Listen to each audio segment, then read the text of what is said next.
ডিফুৰ পৰা দেইথৰলৈ গৈ থকা অৱস্থাত আজি NH29ত এক বাছ দুৰ্ঘটনা সংঘটিত হয়।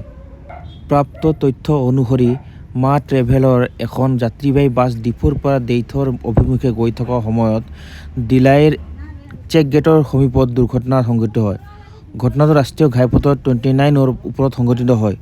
দুৰ্ঘটনাত হতাহতৰ সবিশেষ তথ্য এতিয়ালৈকে জানিব পৰা হোৱা নাই। লগতে দুৰ্ঘটনাৰ কাৰণ এতিয়াও স্পষ্ট হোৱা নাই। অধিক তথ্যৰ বাবে আমাৰ সৈতে সংযুক্ত থাকক।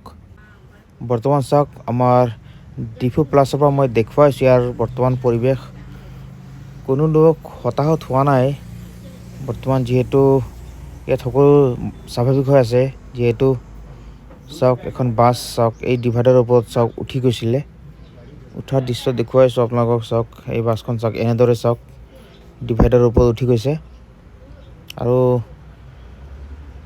পৰিস্থিতি ইয়াত বৰ্তমান দেখুৱাইছোঁ আপোনালোকক ডিফু প্লাছৰ পৰা।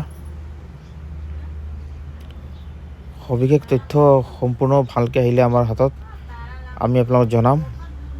বৰ্তমান আপোনালোকে চাই আছে, চাওক বাছখন দেখিব পাইছে আপোনালোকে।